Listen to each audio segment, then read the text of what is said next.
اعوذ باللہ من الشیطان الرجیم۔ پناہ مانگتا ہوں میں اللہ کی شیطان مردود سے۔ بسم اللہ الرحمن الرحیم۔ شروع کرتا ہوں اللہ کے پاک نام سے جو بہت بڑا مہربان نہایت رحم والا ہے۔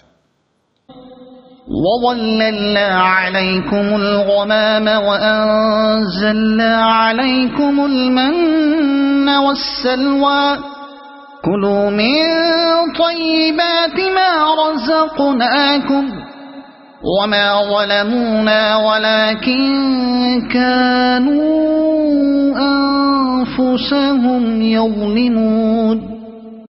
ہم نے تم پر بادل کا سایہ کیا اور تم پر من و سلوہ اتارا اور کہہ دیا کہ ہماری دی پاکیزہ چیزیں کھاتے رہو، اور انہوں نے ہم پر تو ظلم نہیں کیا، البتہ وہ خود اپنی جانوں پر ظلم کیا کرتے تھے۔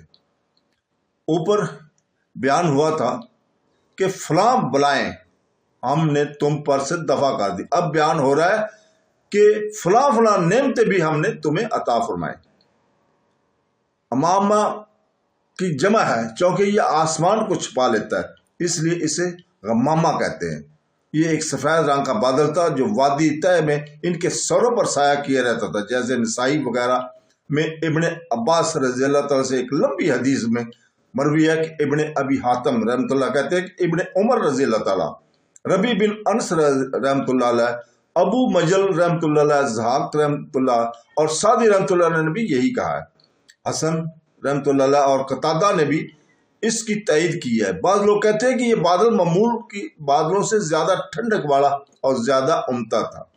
مجاہد رحمۃ اللہ علیہ فرماتے ہیں کہ یہ بھی بادل تھا جس میں اللہ تعالیٰ قیامت کے دن آئے گا۔ ابو حذیفہ رضی اللہ تعالیٰ کا قول بھی یہی ہے کہ الخ اس آیت میں اس کا ذکر ہے کہ کیا ان لوگوں کو اس کا انتظار ہے کہ اللہ تعالیٰ بادل میں آئے، اور اس کے فرشتے یہی وہ بادل ہے جس میں بدر والے دن فرشتے نازل ہوئے تھے، جو من اور ان پر من و سلوہ اترا وہ درختوں پر اترا تھا، یہ صبح جاتے تھے اور جمع کر کے کھا لیا کرتے تھے۔ وہ گوند کی قسم کا تھا، کوئی کہتا ہے شبنم کی طرح تھا۔ قتادہ رحمۃ اللہ فرماتے ہیں اولوں کی طرح من ان کے گھروں میں اترتا تھا، جو دودھ سے زیادہ سفید اور شہد سے زیادہ میٹھا تھا۔ صبح صادق سے لے کر سورج نکلنے تک اترتا رہتا تھا۔ ہر شخص اپنے گھر کے بار کے لیے اتنی مقدار میں لے لیتا تھا جتنا اس دن کافی ہو جائے، اور اگر کوئی زیادہ لے تو خراب ہو جاتا تھا۔ جمعہ کے دن وہ 2 دن کاڑے لیتے تھے، جمعہ اور ہفتہ کا، اس لیے کہ ہفتہ ان کا بڑا دن تھا۔ ربی بن انس رحمۃ اللہ علیہ کہتے ہیں کہ من شہد جیسی چیز تھی جس میں پانی ملا کر پیتے تھے۔ شیبی رحمۃ اللہ علیہ فرماتے ہیں کہ تمہارا یہ شہد اس من کا 70واں حصہ ہے۔ شعروں میں بھی ان من شاہ کے معنی میں آیا ہے۔ یہ سب اقوال قریب قریب ہیں۔ غرضیہ کے ایک چیز تھی، انہیں بلا تکلف ملتی تھی۔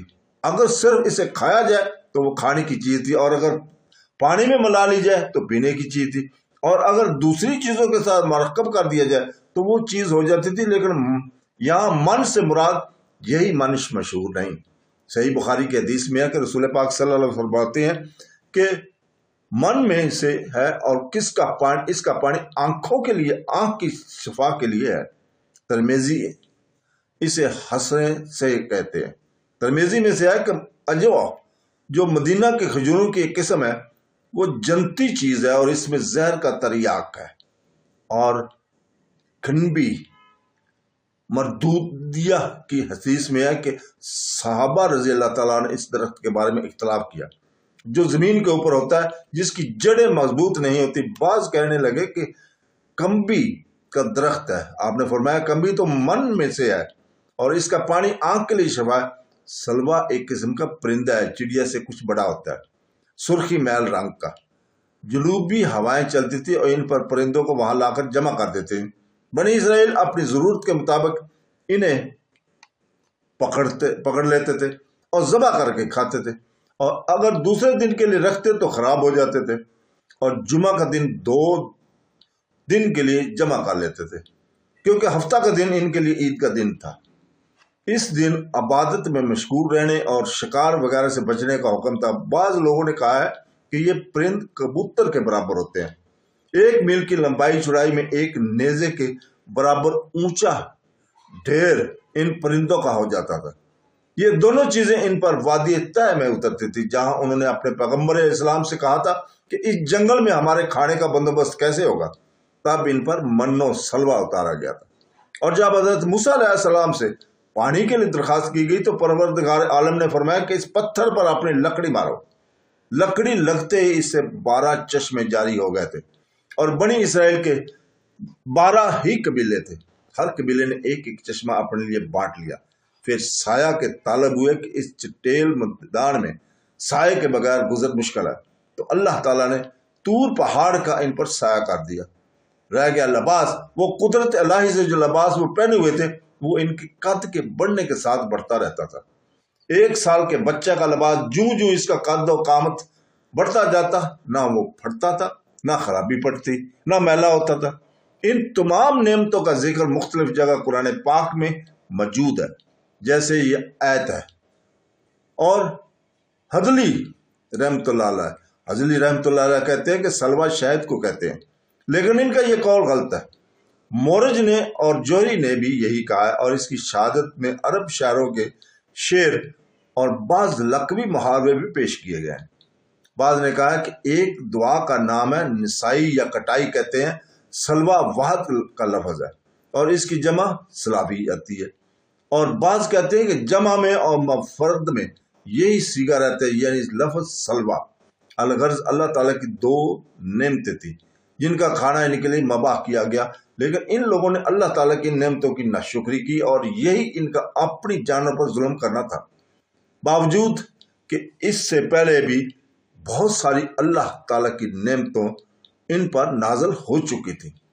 صحابہ کرام اور بنی اسرائیل کی حالت کا یہ نقشہ آنکھوں کے سامنے رکھ کر پھر اصحاب رسول صلی اللہ علیہ وسلم کی حالت پر نظر ڈالو کہ باوجود سخت سے سخت مصیبتیں جھیلنے کے اور بے انتہا تکلیفیں برداشت کرنے کے وہ اتباع رسول پر اور عبادت الہی پر جمے رہے۔ نہ معجزات طلب کیے، نہ دنیا کی راحتیں مانگی، نہ اپنے عیش کے لیے کوئی نئی چیز پیدا کرنے کی خواہش کی۔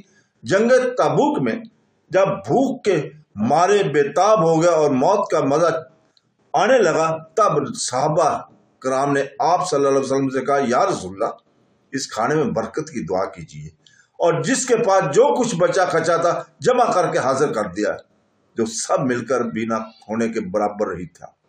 حضور پاک صلی اللہ علیہ وسلم نے دعا کی اور اللہ تبارک تعالیٰ نے قبول فرما کر اس میں برکت دی۔ انہوں نے خوب کھایا بھی اور تمام توشے دان بھی بھر لیے۔ پانی کے قطرے قطرے سے جب ترسنے لگے تو اللہ کے رسول صلی اللہ علیہ وسلم کی دعا سے ایک بادل آیا اور ریل پیل کر دیا، پیا پلایا، مشکیں اور مشکیزیں سب بھر لیے۔ بس صحابہ کرام کی اس ثابت قدمی، اولو العزمی، کامل اتباع اور سچی توحید یعنی کہ صحابہ موسیٰ علیہ السلام پر قطعی فضیلت ثابت کر دی۔ صدق اللہ